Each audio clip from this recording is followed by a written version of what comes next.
का नाम बताइए। मौलाना मोहम्मद नजीर आलम। क्या कहेंगे? देश भर में प्रतिरोध हो रहा है, बंगाल में भी प्रतिवाद हो रहा है, आप लोग कर रहे हैं, क्या चाहते हैं आप? हम लोगों की इंडियन गवर्नमेंट से, इंडियन सरकार से यही गुजारिश है कि आपने जो ये बिल बनाया है वक्फ बिल, इसकी हम लोगों को कोई जरूरत नहीं है।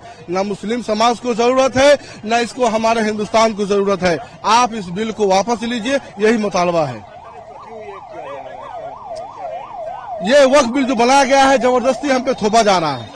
इसकी कोई गुंजाइश नहीं थी, कोई जरूरत नहीं थी। हमारे हिंदुस्तान में लाखों लाख लोग बेरोजगार हो रहे हैं, लाखों लाख हॉस्पिटल की जरूरत है, मेडिकल सुविधा की जरूरत है, हमारे यंग जनरेशन को नौकरी देने की जरूरत है। आप यहाँ काम नहीं कर रहे हैं, इस पर कोई क्रांतिकारी बिल नहीं बना रहे हैं। जो काम सही से चल रहा है आप उसमें जाकर उसको तरमीम कर रहे हैं, या बार बार आप मुस्लिम समाज को निशाना बना रहे हैं। एक कम्युनिटी को लेकर हम लोगों ने हिंदुस्तान में ही जन्म लिया है, हिंदुस्तान में ही मरना है। आप ऐसा क्यों हमारे पास गलत व्यवहार कर रहे हैं जिससे यहाँ के मुसलमानों को हत हो रही है या उनको कोई तकलीफ हो रही है? इसलिए गवर्नमेंट से मुतालबा है कि आप इस वक्त बिल को वापस लीजिए। सर, कल एक प्रोटेस्ट के दौरान कोलकाता में किसी बस से हिंदू का जो है फ्लैग उतारा गया था, जबरदस्ती, ये आरोप है। आप ही लोगों का प्रोटेस्ट चल रहा था, उसमें आपको क्या कहना है? देखिए, ये किसी भी तरीके से सही नहीं है। ये प्रोटेस्ट अलग जगह है, झंडा उतारने का अलग जगह पर है। वो धर्म का जुड़ा हुआ मामला है, ये एक समाज से जुड़ा हुआ मामला है। तो ये इस तरीके का हम किसी भी मुस्लिम भाइयों से गुजारिश करेंगे कि किसी के भी धर्म को आहत न पहुंचाए या किसी भी धर्म में जुड़े हुए लोगों को कोई तकलीफ न दे। हम अपनी लड़ाई अपनी तरीके से लड़े। अगर इस तरीके से लड़ाई लड़ते हैं तो जो हिंदू भाई हैं ये हमारे साथ आज हिंदुस्तान के खड़े हैं। आज अगर हम करेंगे तो वो हमारे खिलाफ हो जाएंगे। तो हमें ऐसा कोई काम नहीं करना चाहिए।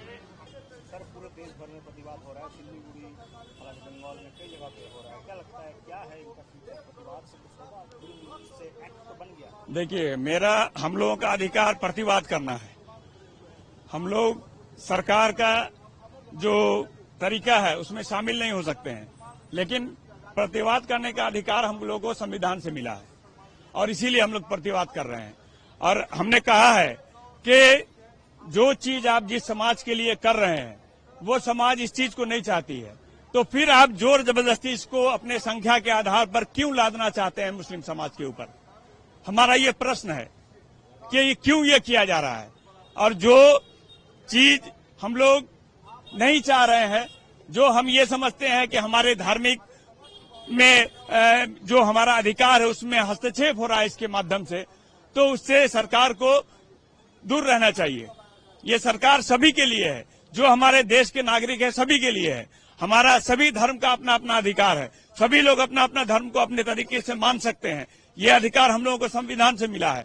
लेकिन हमारे वक्फ बोर्ड में आप जिस तरीके से बदलाव करके इसे संशोधन करके एक नया कानून हमारे ऊपर लादना चाह रहे हैं, जिससे हमारे पूरे देश में जो वक्फ संपत्ति है इसका बहुत बड़ा नुकसान हो सकता है। प्रतिवाद के नाम पे कई जगह पे धार्मिक अटैक भी हो रहा है। कल बस से जो है फ्लैग उतारवाया गया।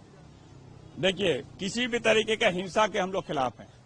अगर कोई करता है तो ये गलत है, इसको हम लोग नहीं चाहते हैं। इस तरीके का प्रतिवाद हम लोग का आज का प्रतिवाद देखिए बहुत शांतिपूर्ण है। हम लोग सभी को लेके चलना चाहते हैं।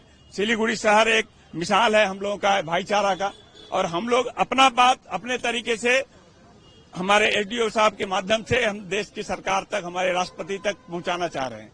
इसीलिए हम लोग आज ये प्रतिवाद कर रहे हैं।